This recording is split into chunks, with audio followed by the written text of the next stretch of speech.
I'm continuing my Nancy Drew game review series. See, it wasn't canceled, just delayed a long time. Remember Maya Wynn from high school? No, I don't. She's never been mentioned before. In the book, Bess is Nancy's friend who gets kidnapped. I don't know why they didn't keep Bess as the victim in the game. It would have worked well because we know Bess from previous games. Maybe they didn't want to show what Bess looks like, so they made up a random person to be the victim instead. Nancy explains she's in St. Louis. The Royal Palladium is a historic theater where famous magicians performed. They did a great job with the environment in this game. It really does convey a sense of an old, majestic theater, which is very detailed and wonderful, but it's also way past its prime and falling apart. It's got big cracks, and the backstage areas are clearly in need of cleaning. It's great! You can almost picture what it looked like in its prime, while at the same time it's clear that the building is old and decaying, no longer a safe place to be. But even though it's old and run down, there's a big movie premiere here tonight. Brady Armstrong stars in Vanishing Destiny, which I'm guessing is a romance. I'm also guessing there are many actors in the movie, but Brady's the only one who shows up for the premiere. I don't know. It seems weird that they'd pick this place for a movie premiere instead of Hollywood or somewhere. Yes, the place is grand, but it's also kind of trashy and it's about to be demolished. I'm guessing Brady picked the location because he secretly owns it, but why would they let Brady make that decision? Simone won't even let Brady pick out his own clothes. Back to the opening letter, we're told that there's some local opposition to the destruction of the theater. We see the magazine cover with Nicholas on it, and I think that's good. The opening letter hits on the main plot points, so the characters know what they are, but the letter doesn't go into too much detail, so you still have room to meet all the characters and learn things for yourself. It was well done. We see Maya enter the dressing room, and Nancy decides to check out the snacks. Didn't she see the snack bar when she entered the theater? Joseph tests out the PA system, and Maya screams for help. That's when the opening finishes, and you get to take control of Nancy. When Nancy enters the dressing room, the kidnapper calls and makes a threat. Listen carefully. If they knock down the theater, the girl goes with it. It's scary, and it creates a ton of pressure for Nancy to solve the mystery. But the logistics of the scene make no sense if you think about it. Joseph kidnaps Maya from the dressing room, then he immediately calls the dressing room.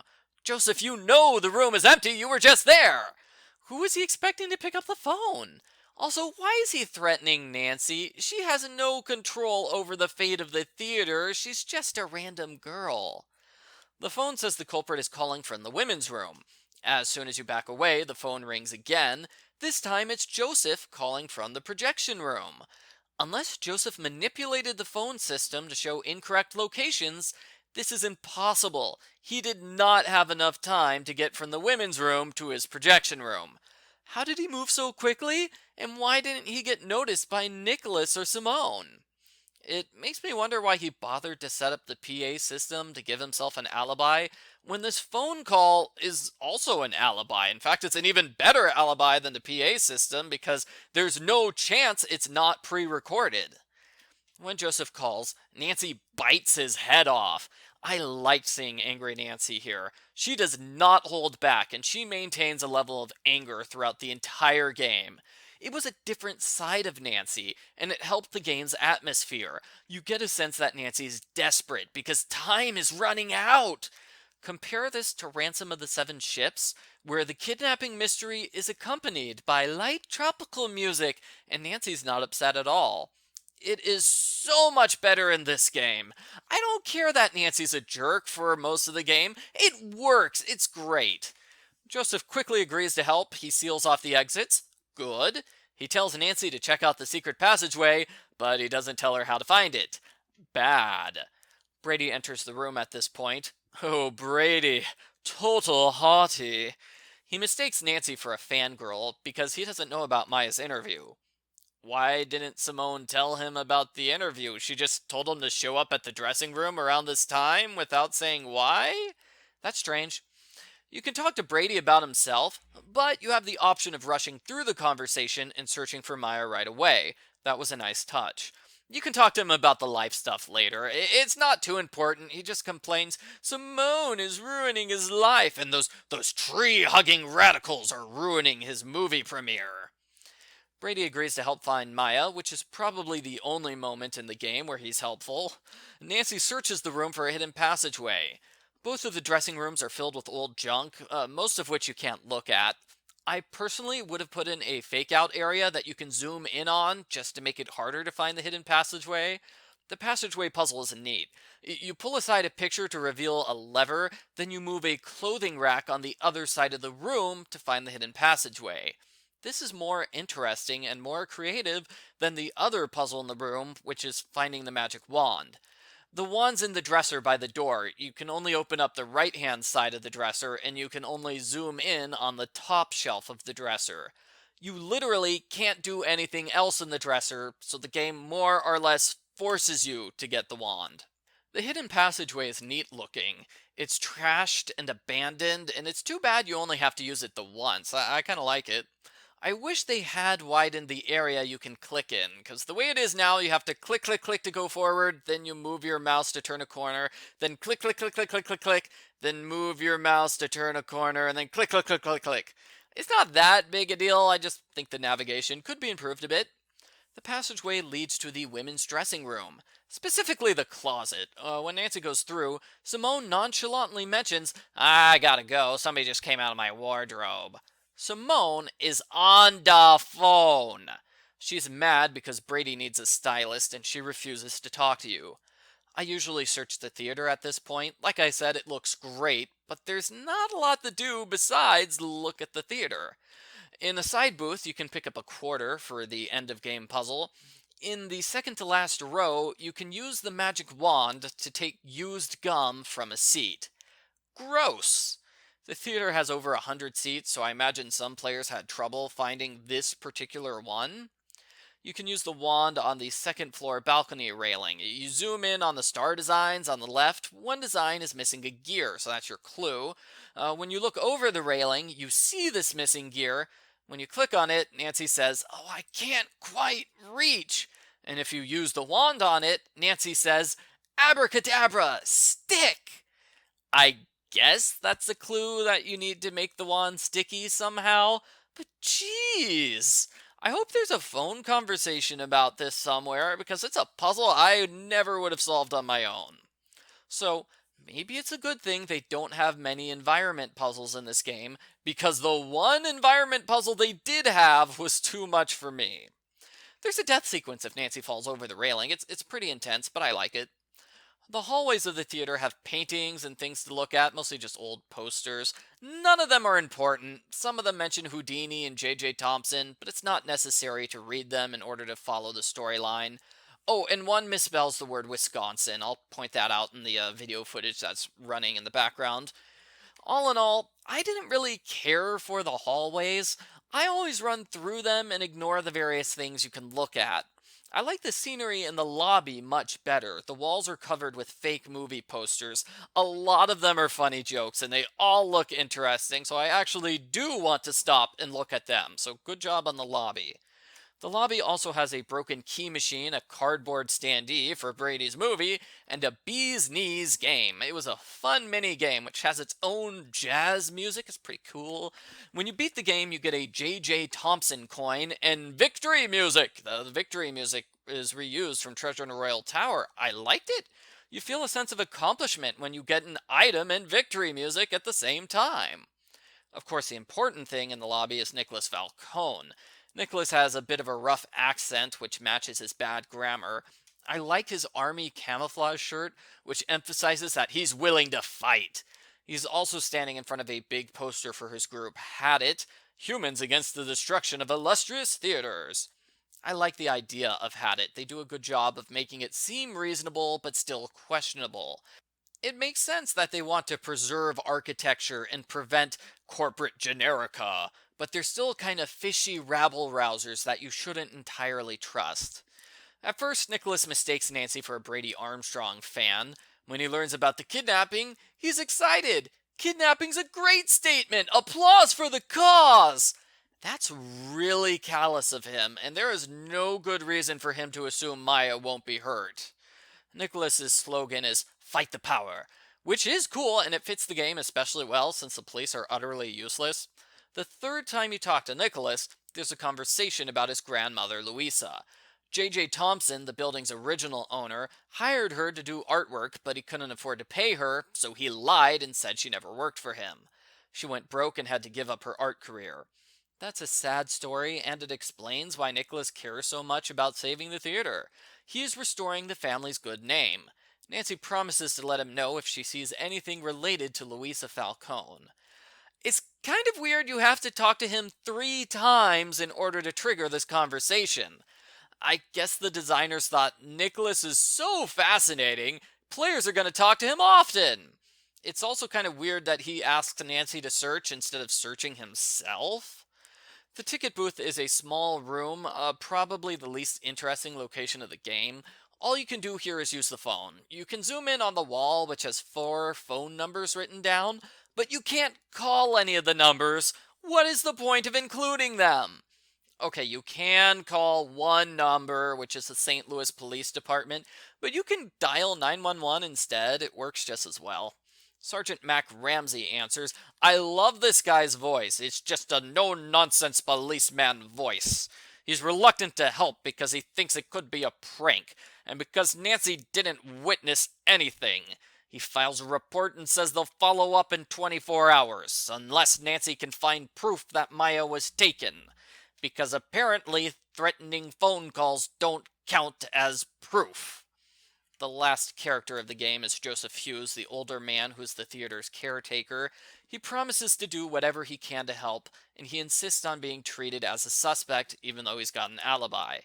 I actually kind of like Joseph. Even though I know he's a lying kidnapper, he comes across as a nice, friendly guy. I especially like his catchphrase, "Don't let the turkeys get you down."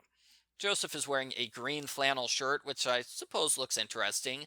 Simone's outfit has a fancy leopard print. Ooh, looks expensive. Brady has the most boring outfit. It's a light gray shirt. That's all. You'd think a celebrity at a movie premiere would be more dressed up. Joseph's projector room is crammed with electrical stuff, but he refuses to let you touch his projector since that's part of the endgame challenge. You're limited to looking at his sink, getting a slide from underneath a pile of empty reels on the counter, and you can check out Joseph's closet. Nancy can zoom in on a box and take a projector bulb. Somehow she knows it will be important later. Nancy asks Joseph about hidden passages. He tells her to call county administration to get some blueprints. When Joseph says this, Nicholas disappears. You can check the pamphlets in his location. One's about Haddett in general, while the other is specifically about the theater. It has the phone number for county administration, along with more phone numbers that you can't call. The pamphlets were mildly interesting, and this is a fine puzzle, but I kinda wish they had just put county administration's number in the ticket booth so you didn't have to bother with the pamphlets. Calling county administration gets you Madeline, who puts you on hold a lot. It was so out of place with the rest of the game, it's hilarious. She says an unknown man has taken the blueprints. It's going to be a while before they can be recovered. Simone is willing to talk to Nancy around this time. She says the premiere is cancelled because a kidnapping in Brady's dressing room is great publicity. If he saves Maya, he'll be more famous than ever. Nancy scolds Simone for trying to capitalize on a tragedy, but Simone laughs her off and insults her. Simone is such a jerk in this game. Ugh. She is inspired by Nancy's spunk and suggests that Nancy could make it big with the stage name Samantha Quick. This is a cute joke, but it will later turn out that Samantha Quick is a real person. How does Simone know an international spy? She also suggests Fancy Jackson as a stage name, which I like better. Brady returns. He didn't find Maya, but he promises to keep searching for her. He feels partially responsible for the kidnapping, as he was the intended victim. Brady claims he doesn't know what Maya's article was about, because, it wasn't about him, so he doesn't really care. Wow, this guy is full of himself. Brady's alibi is that he was getting a haircut. He's worried he's going bald. Oh no! If you're scared of losing your hair, why are you having your hair cut, Brady? Nancy wraps up the first day of investigation by finding the hidden passageway backstage. You unravel a rope all the way, so a hook drops onto a crate. You go to the crate, you put the hook through the hole, then you tie the rope up all the way, lifting the crate into the air. If you only tie it up part of the way, the crate falls and kills you. It's a gruesome death scene. The crate was over a trap door. Nancy opens it and goes downstairs to a basement area. On the left side is an arcade game called The Amazing Monty. I like this. Monty is cool looking, old style machine. He shuffles the cards and you have to pick one in hopes of finding the ace of spades. I'm pretty sure this is a random puzzle and you've got a 1 in 3 chance of getting it right. And I'm saying this because I can remember getting it wrong 5 times in a row and being furious with the game. But still cool, it's a good puzzle. Solving it gives you flash paper for the end game challenge. If you try to use the Monty machine again, it breaks down in spectacular fashion. That was neat. On the right side of the area is a safe in the wall. You have to turn the dials so they all show spades. The spade's the only symbol which appears on all 5 dials. That's the clue that you need to find 5 spades. Sometimes when you spin one dial, another dial spins. We have seen this puzzle before, when we had to spell out a name in the banisters in Message in a Haunted Mansion. We are going to see this puzzle again. But I don't care that this is a repeat puzzle. It's a good puzzle. It's decent. It's simple. It's one of those puzzles that could appear in every single game without bothering me. Same goes for the next puzzle, which is a basic jigsaw puzzle. The picture for this one was nice and detailed. It's a woman in front of the zodiac. It's easy enough to get the face in place, then her hair. It's harder to get the zodiac pieces in place, which is an interesting change of pace, because usually with jigsaw puzzles, getting the outside pieces is the easy part. And like I said, it is an interesting looking picture. It's a good puzzle, much better than the gold leaf jigsaw puzzle in the previous game, where every piece looked the same. Solving the puzzle opens a box which is missing gears. You insert the gear from the balcony and the bee's knees token.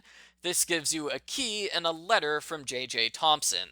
Thompson was forced to sell half of the theater to Harry Houdini after he lost a bet. The letter's a little humorous. Thompson says things along the lines of, "You're such a great person, Mr. Houdini. This is much better than suing me, right? Please don't tell the press." Nancy tells Nicholas about the letter. He gets excited because it's possible the current owner didn't inherit the entire theater. Nicholas has a laptop out in his van. He goes to research Houdini's half of the building. If you've done everything you need to, you get the ending to day 1. Joseph calls Nancy on the PA. He tells her to come to the projection room because he's got Maya's press pass. Brady found it. Joseph tells Nancy to call the police, then go to sleep. Nancy argues she doesn't need a nap right now, but Joseph insists. Oh, I forgot to mention the phone contacts. Bess and George are okay. Bess makes jokes about cute guys while George is more focused on the case. Ned is the phone contact who gives you hints about what you need to do next. Sergeant Ramsey is skeptical when Nancy mentions the press pass because it's not proof Maya was kidnapped. She could have lost it some other way. Nancy mentions Nicholas and Ramsey gets angry. He doesn't like Nicholas Falcone. Nicholas has a history of shady dealings. One time, he fake kidnapped a girl to save a building. They later found her unharmed, snuggling up to him at a diner. Is it just me, or does it sound like she was his girlfriend? Did he date her just to save a building? Nicholas, you are a terrible boyfriend. The point is that Nicholas is a slimeball who humiliated the police in the past. Ramsey doesn't want a repeat of that situation, so he's definitely not investigating today. Nancy leaves the ticket booth and Joseph forces her to leave. The game switches to day 2. You see a group of angry protesters outside. The clock in the lower left corner of the screen switches to the next day.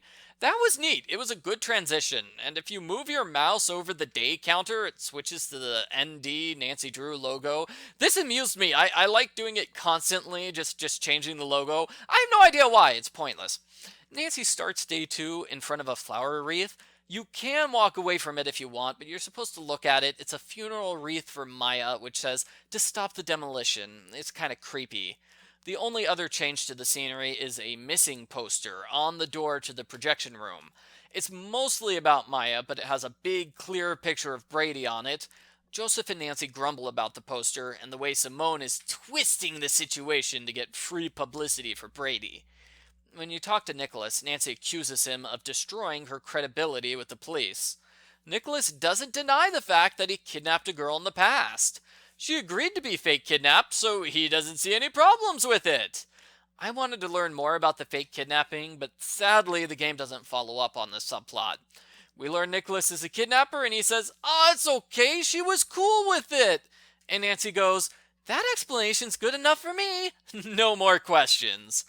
Come on, Nancy, you should investigate that angle further.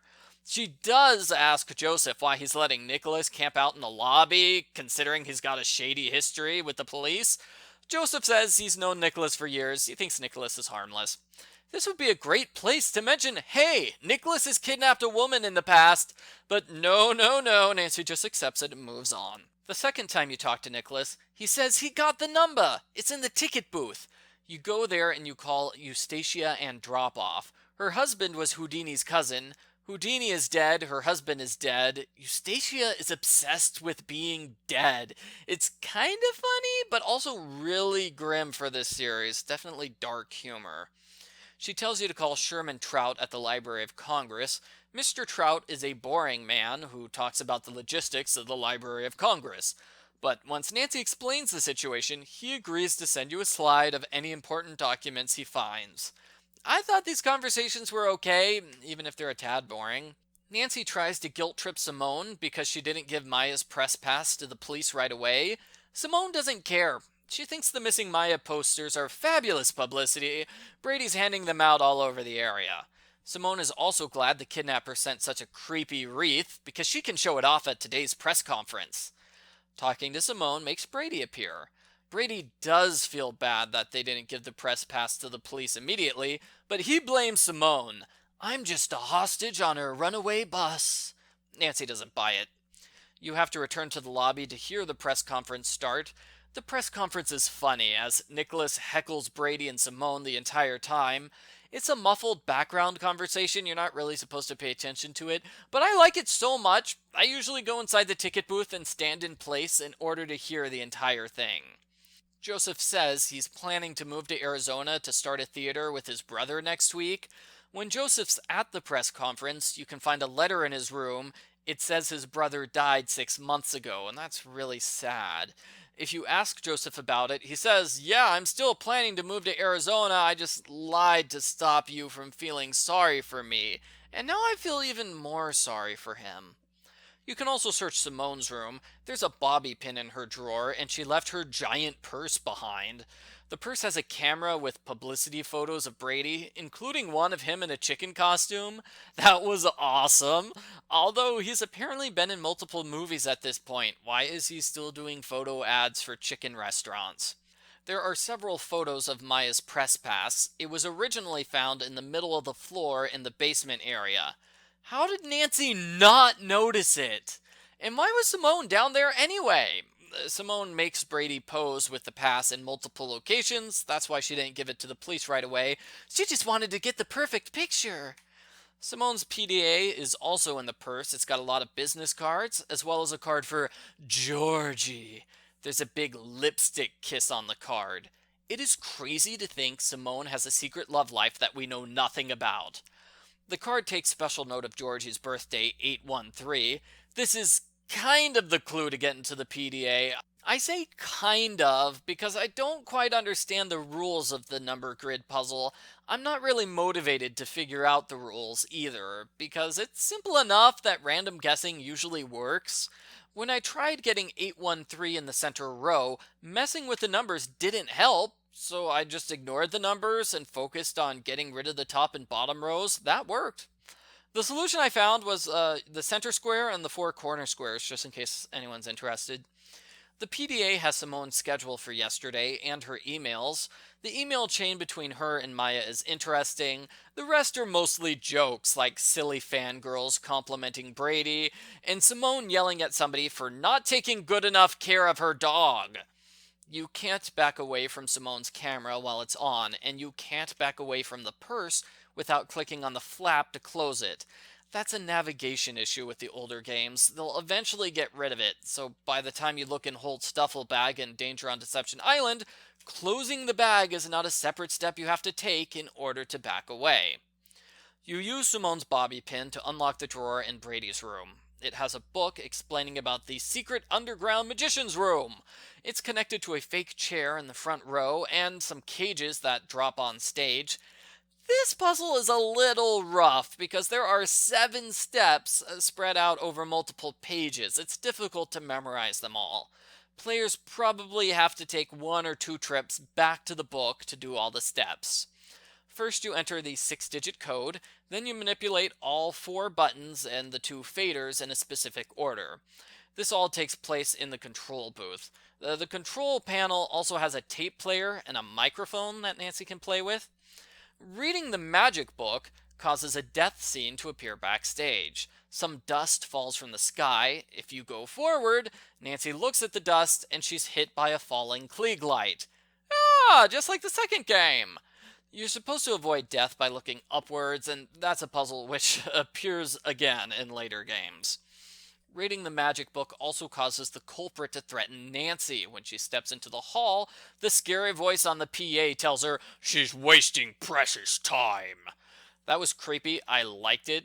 I assume the culprit set up this tape to play in advance, just like the other one, because the culprit's at the press conference right now. Nancy goes to the cages on stage and climbs down one of them. It leads to a small room with a hole in the wall. When Nancy looks through the hole, she sees the magician's room. Maya's legs are there. Maya!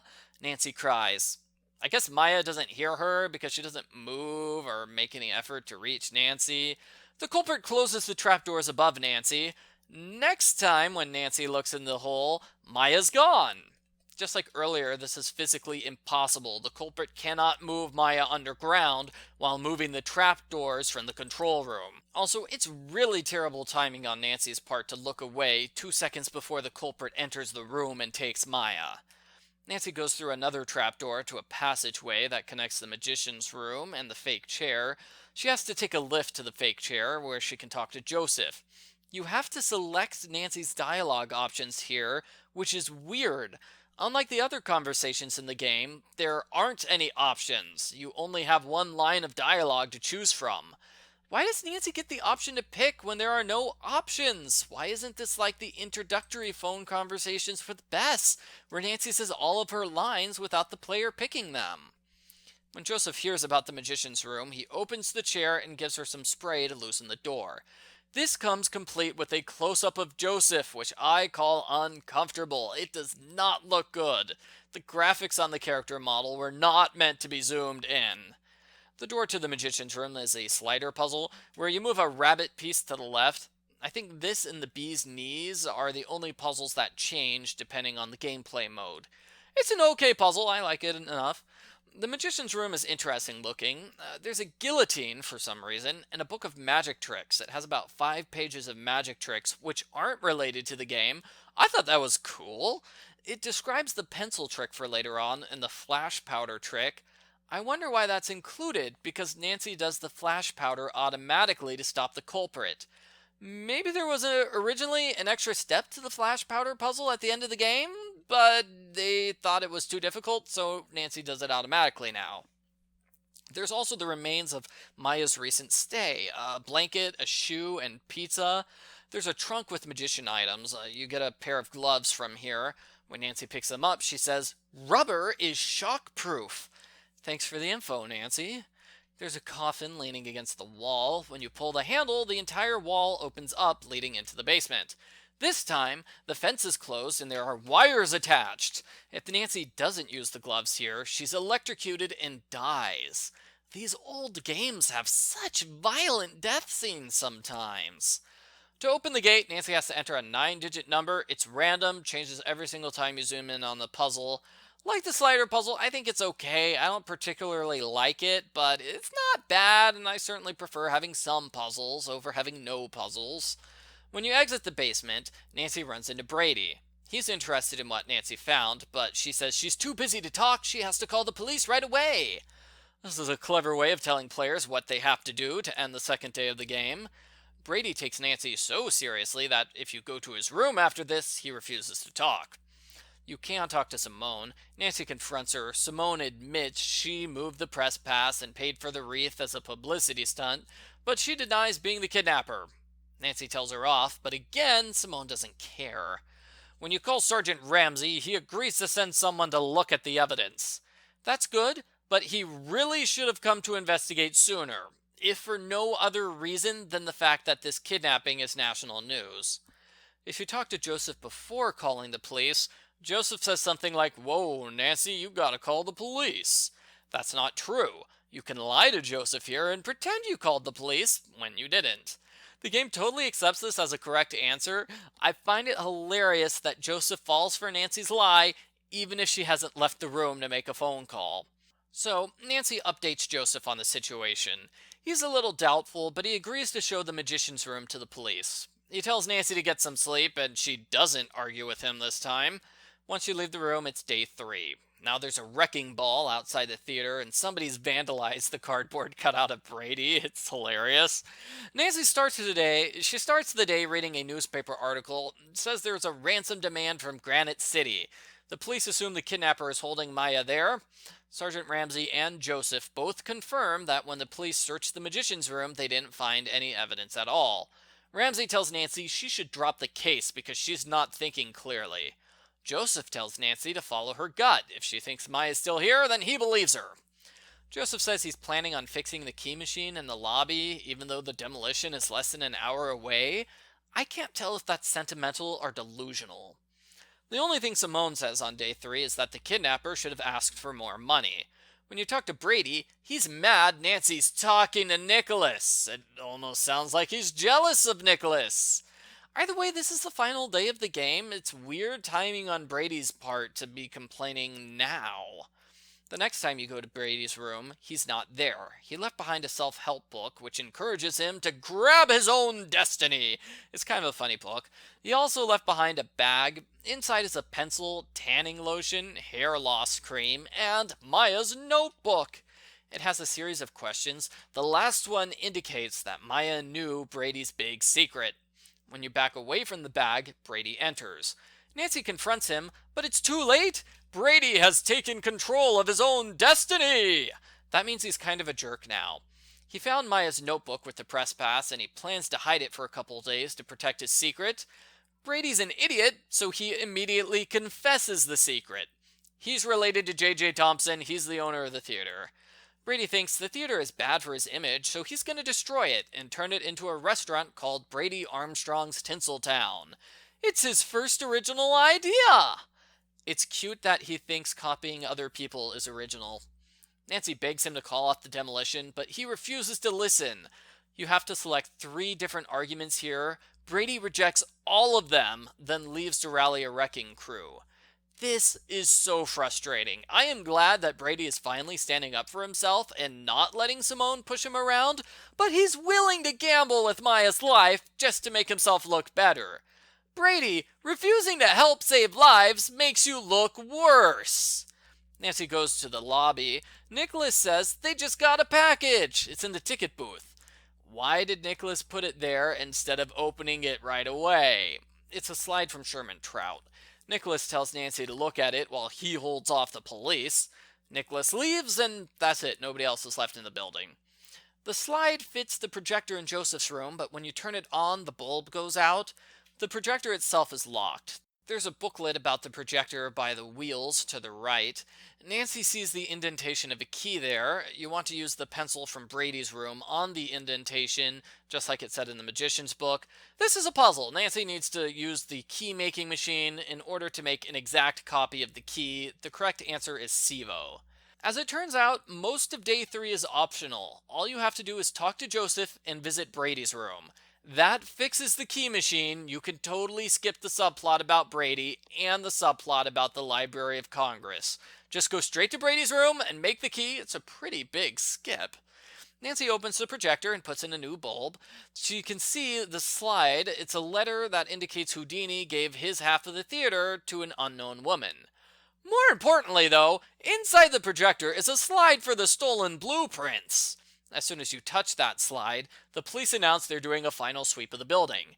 If you try to use the projector, or if you try to go outside, Nancy gets caught by Sergeant Ramsey. Nancy needs to hide in the closet here to avoid the police. Dino does a quick look in the room and says it's all clear, Sarge. Then they leave. Now Nancy can use the projector. I'm surprised the police don't notice the projector being used, since they're allegedly searching the building. When Nancy uses the projector, the focus knob falls to the ground. It rolls under a table, where Nancy finds the evidence that Joseph's the culprit. His voice-changing device and the tape of him using the PA system are both there. Nancy puts the knob back on the projector. She sees there's a hidden passageway in this room. Convenient. Joseph shows up. He talks about cleaning up the theater tomorrow and completely ignores everything Nancy says. I think it is really creepy, perhaps even scarier than if he had been angry and mean. It seems like Joseph is unstable and doesn't entirely know what he's doing. For example, Joseph wants the demolition to be stopped, but he forbids Nancy from telling the police to stop it. Joseph locks Nancy inside the room. A timer appears in the lower left corner, and that was a good idea. It really ramps up the pressure to have that timer. The scary music plays too, so this would have been the music that played when Maya was kidnapped and during the electric fence scene. So we know this is scary music. We've heard it a few times already. The hidden passageway is behind the light switch. You flip open the switch and the staircase appears. Climb it. It's a plain, nondescript room with a safe. You open it with the key from the first day of the game. Inside the safe is a letter. It's from DJ Thompson. He says he's angry Houdini's giving half of the theater to Luisa Falcone. He's going to try to stop it. And the unsigned contract is there. Clearly Thompson hid it. Nancy takes it. So, you need to figure out which key opens the door in this room. It's the middle key in the top row. You can take all of the keys and try them out, but that is just awful. Because whenever you use a key, it jumps to the first spot in your inventory. I always get stuck using the same key over and over again by accident. The colors, in the safe and the colors in the inventory don't match entirely, so it's tough to, that was a rough puzzle, so just take the middle key in the top row and you'll be fine. Once you unlock the door, you're in the top room. Okay, so Maya is here. She is trapped inside an ice depository. That is what theaters used before air conditioning was invented. Me, I always thought it was a random cage. It's cool that this is an actual thing that exists in real life. Maya screams, "Help, Nancy!" which she did in the first day of the game, and then Maya just sits in place. You can find 2 items in this room. There's a hacksaw and a sledgehammer. Neither one helps get the door off. It's just too tough to destroy. You can only go one way around the room. If you look out the window, Nancy says she has to find a way to alert the police. You don't have to do that. She can follow the marquee lighting. Again, you don't have to do that. There's only one way to go through the room. Joseph suddenly appears, and you talk to him. Nancy tries to tell him to stop. He says, never meant for it to turn out this way. We're going down in a blaze of glory. What you want to do is use the flash ring on Joseph. He screams, that light! And then he walks backwards. He's so blinded by the light. You pull the lever here, which turns on the marquee, and someone screams, "Stop the demolition!" That's the end of the game.